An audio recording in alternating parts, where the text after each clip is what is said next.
Hello and Assalamu alaikum. My name is Adnan Iqbal. I welcome all of you. This is our first anatomy class, and in today's class, we are going to talk about the introduction to the neuroanatomy.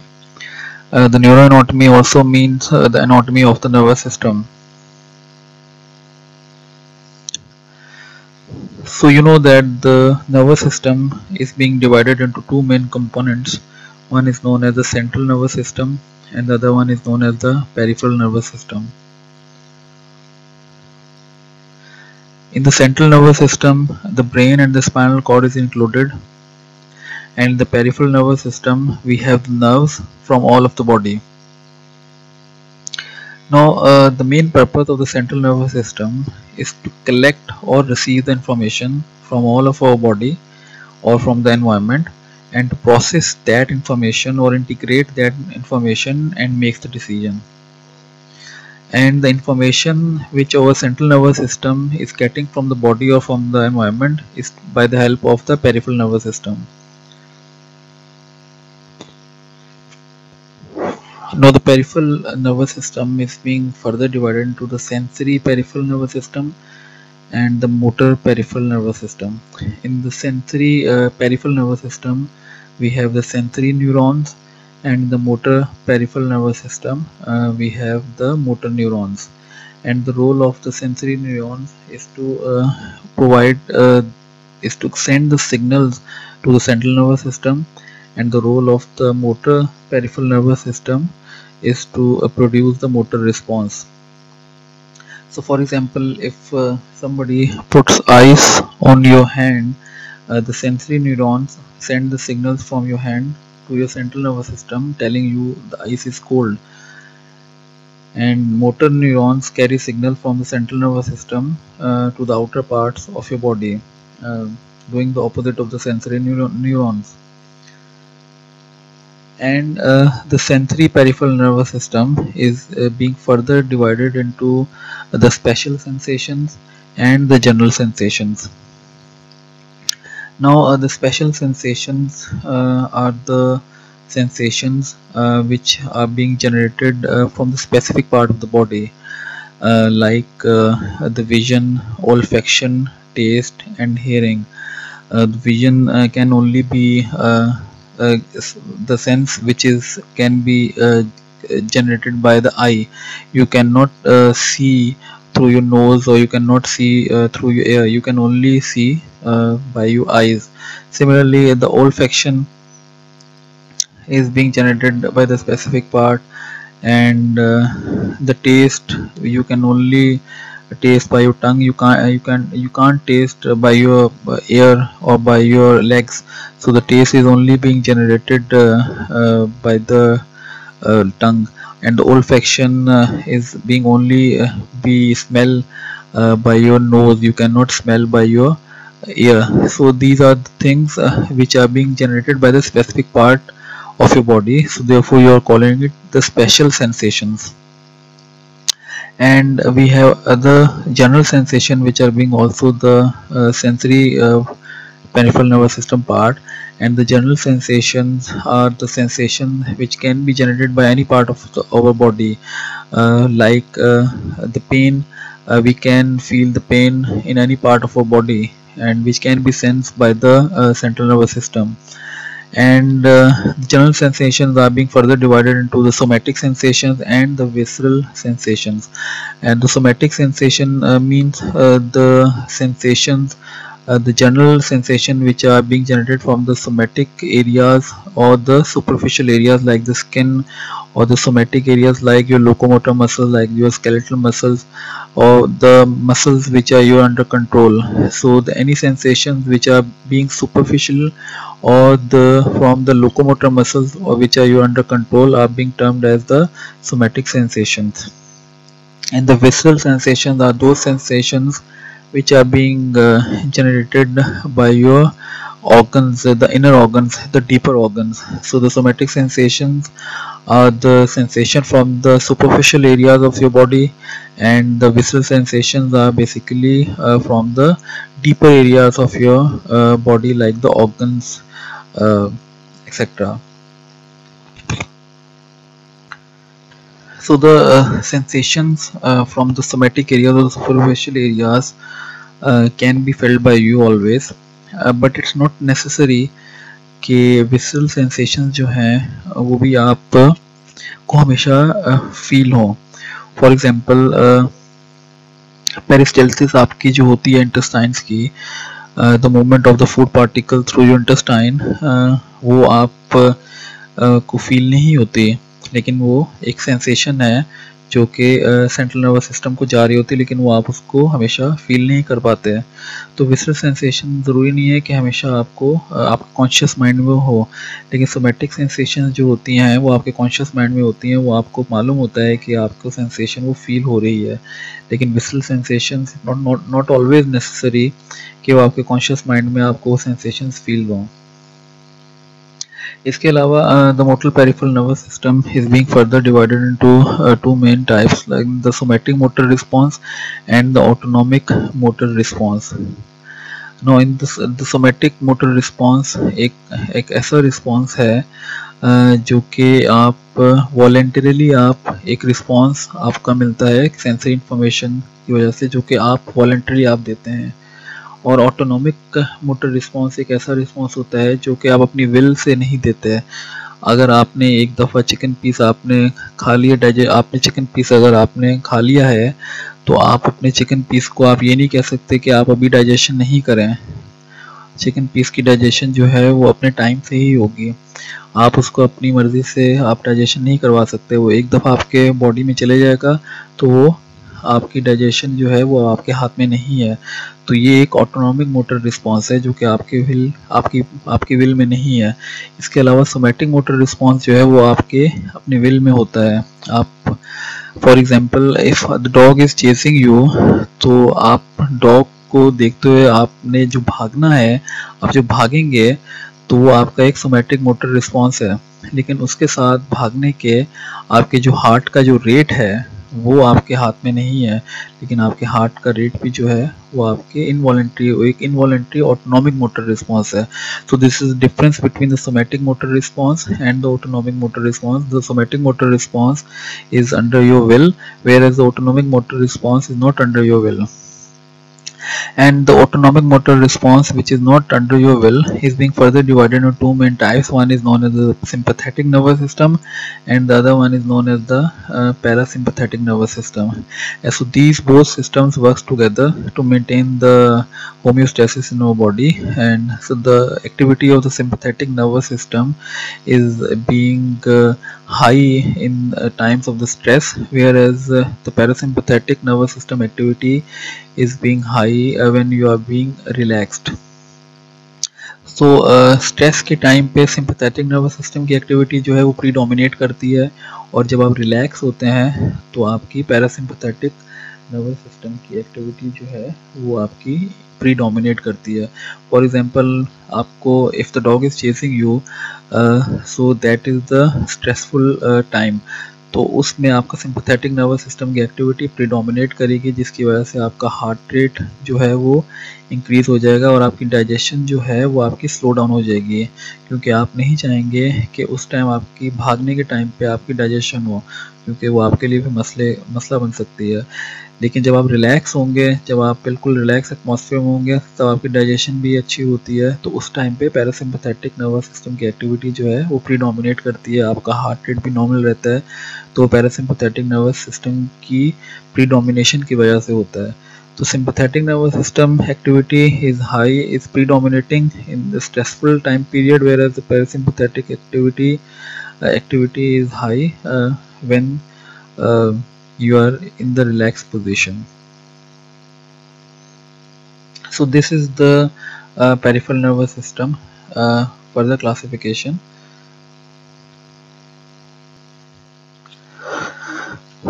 Now if we talk about the parts of the brain, this is the brain, and the brain is the part of the central nervous system. And so the brain is basically, if we broadly we classify the brain, we can broadly divide the brain into three main parts. One is known as the hindbrain, the other one is known as the forebrain, and the third one is known as the midbrain. So if we talk about the hindbrain, in the hindbrain, if you can see this structure, this is the cerebellum. This blue area is known as the cerebellum, and so in the hindbrain we have the cerebellum. We have this one is known as the medulla oblongata, and this one is known as the pons. So in the hindbrain we have the cerebellum, the medulla oblongata, and the pons. So this is this area is the hindbrain of the brain, and this area is known as the midbrain, which is connecting the hindbrain to the upper area, which is known as the forebrain. So the midbrain is connecting the hindbrain with the forebrain. This is this area from the left to right. This big area is known as the forebrain, and the forebrain is being further divided into two parts. One is known as the telencephalon and the other one is known as the diencephalon. So in the forebrain, this whole area is the forebrain. So if in the superficial area of the forebrain, this superficial area of the forebrain is known as the telencephalon, and this central area, this deeper area of the forebrain, this brown area, this one is known as the diencephalon. So the forebrain, this whole area is the forebrain. The telencephalon is on the superficial area of the forebrain, where the diencephalon is in the deeper area of the forebrain. And you know that in the diencephalon, this diencephalon area has the hypothalamus and thalamus. These are the terms which you will usually encounter when we talk about the nervous system. So the thalamus and the hypothalamus resides in the diencephalon, which is the deeper area of the forebrain. So this area is known as the hindbrain, the midbrain, which is connecting the hindbrain with the forebrain, and the forebrain is having the telencephalon and the deeper area diencephalon. So we can also remember the telencephalon or diencephalon by the analogy, like you know that the princess, there is a princess which Diana, Princess Diana, and she is the center of attraction for the whole people. So the Princess Diana, Diana is the diencephalon, which is the center of the attraction, and the center of attraction is being given by the people with the help of the telescopes. So the telescopes are the telencephalon. So the telescopes are on the superficial area, which are being projecting to the Diana, which is in the center. So the telescopes, telencephalon, and the Diana, which is in the center, which is the diencephalon. And the one other term which is known as the brainstem. The brainstem is also another term which you will very much encountered in the when we read about the nervous system. So in the brainstem we have the midbrain, the medulla oblongata, the pons, and the medulla oblongata. So this thin area is known as the brainstem. So in the brainstem we have the midbrain, the pons, and the medulla oblongata. We do not have the cerebellum in the brainstem, whereas in the hindbrain we have the cerebellum and the pons and the medulla oblongata. So this is the difference between the hindbrain and the brainstem. In the brainstem we do not have the cerebellum, whereas in the hindbrain we have the cerebellum. So if we further look at the parts of the brain, I've told you the brain is being broadly it's being divided into three main parts: forebrain, midbrain, and the hindbrain. And the forebrain has the telencephalon and the diencephalon, and the midbrain is also known as the mesencephalon. And in the hindbrain, you know that we have the cerebellum, we have the pons, and the medulla oblongata. And in the hindbrain, the cerebellum is also being known as the metencephalon, and the medulla oblongata is also being known as the myelencephalon. And if you know that this is the forebrain area, and the forebrain area is being further divided into different lobes. So we have 4 different lobes of the forebrain, and this this forward area, this first area of the forebrain is known as the frontal lobe, and this area of the forebrain is known as the parietal lobe. That area is known as the occipital lobe, and that area is known as the temporal lobe. So these are the different lobes of the forebrain: the frontal lobe, the parietal lobe, and the occipital and the temporal lobe. Why there is a need to classify these lobes? Because each lobe perform its own function. Each lobe has its own function, is responsible for giving the function. So when we talk about in detail of the nervous system, we will discuss the function of each lobe. So far we have talked about the nervous system classification, and then we have talked about the peripheral nervous system classification and the different parts of the brain.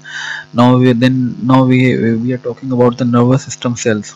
So the nervous system has two main types of cell, and one is known as the neurons. Neurons are the functional cell of the nervous system, the true cells of the nervous system.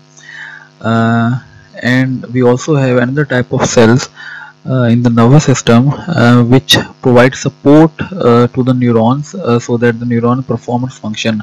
These supporting cells of the nervous system which provide support to the neurons are known as the glial cells. So the glial cells are the supporting cells of the nervous system, and you can also say the glial cells are the connective tissues of the nervous system. So the true cells which is responsible for the functioning of the nervous system are the neurons, and the supporting cells which provide support to the neurons to perform its function are known as the glial cells. And if you look at the neuron, and you know that this is a typical neuron, and the neuron is has many parts, and the main parts of the neurons are the cell body. This area is the cell body of the neuron, and this long tail like is the axon. So the neuron is like the rat, and the mouse, the face of the rat is the cell body, and the tail of the rat is the axon.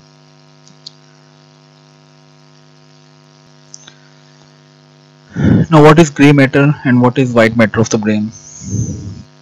Now you know that this is the neuron, and the neuron has a cell body or the soma, and also neuron has the axon. This long tail, a very thin branch is known as the axon. Now in the gray matter, the combination of many neuronal cell body makes the gray matter of the brain, and the combination of many neuronal axons make the white matter of the brain. So in the gray matter we have the combination of neuronal cell bodies, and in the white matter we have the combination of neuronal axons.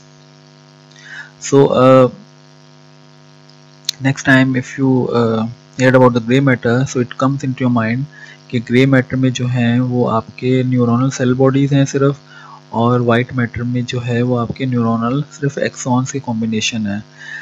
Because grey matter में अगर कोई disease होती है, इसका मतलब है कि वो न्यूरोनल की सेल बॉडीज़ में डिजीज़ है, और अगर वो वाइट मैटर ब्रेन में कोई डिजीज़ है तो इसका मतलब है कि न्यूरोनल के एक्सॉन्स में कोई प्रॉब्लम है. So the gray matter makes 40% of the brain, and the white matter makes the 60% of the brain. So let's further talk about the gray matter and the white matter. As you know that the nervous system is being divided into central nervous system and the peripheral nervous system, and the central nervous system is being further divided into the gray matter and the white matter. And you know that in the gray matter we have the combination of the neuronal cell bodies, and the white matter we have the combination of the neuronal axons. Now the gray matter is being further divided into the cortex and the nucleus. So the cortex, you know that the cortex is the part of the gray matter. Definitely the cortex also contains the combination of the neuronal cell bodies, and the nucleus definitely also contain the combination of the neuronal cell bodies. But what is the difference between the cortex and the nucleus? Because these are the terms which you will use, which you will commonly encounter when you read the nervous system. So for that we have to look at that diagram. So for example, this is the cerebral these are the two cerebral hemispheres of the brain, and this is the combination of the gray matter, which is looking gray in color, and these are the white matter of the brain. So these are the gray matter of the brain, these are the gray matter, and this light in color, these are the white matter of the brain.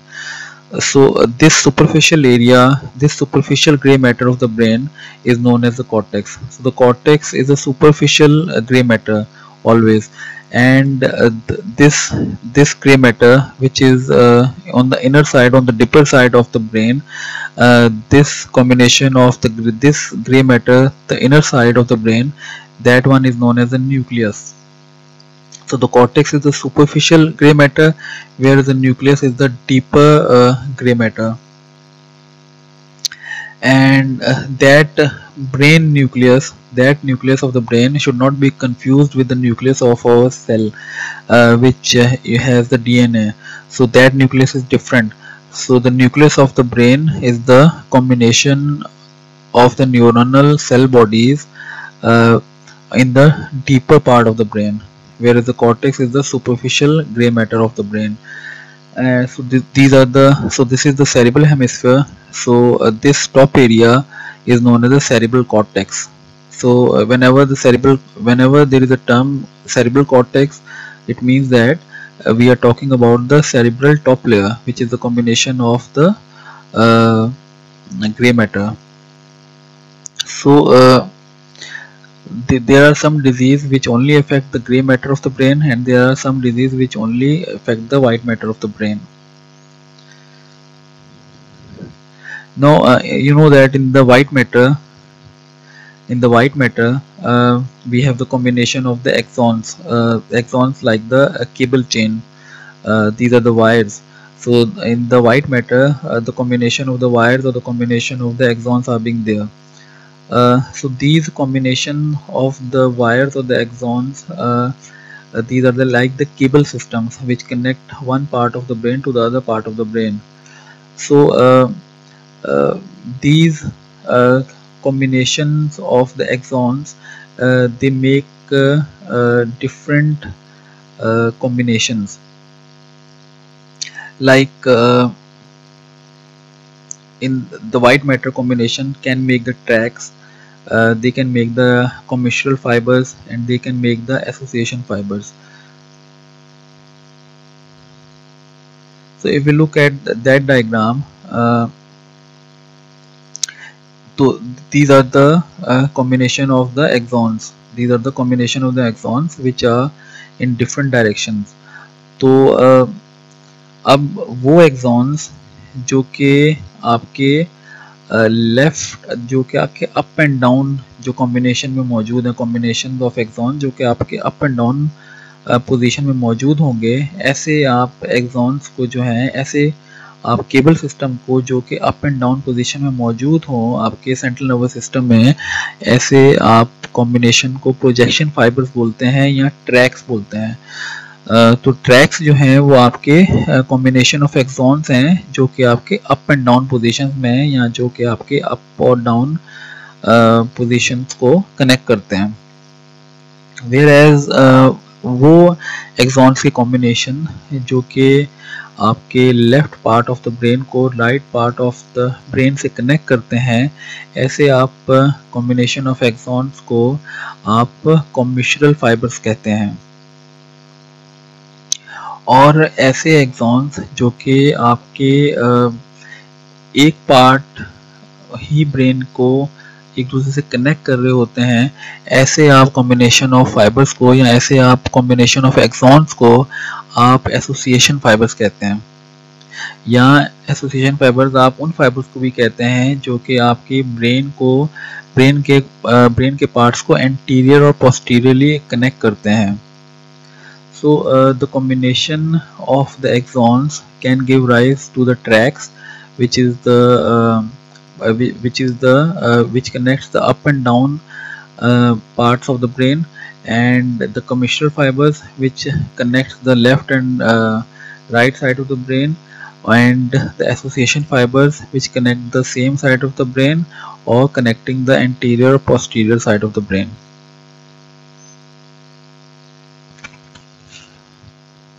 Now there is a difference between the nerve and the neuron. Please remember that there is a difference between the nerve and the neuron. Do not confuse the neuron and the nerve, and do not make neuron and nerve same thing. So what is the difference between the neuron and the nerve?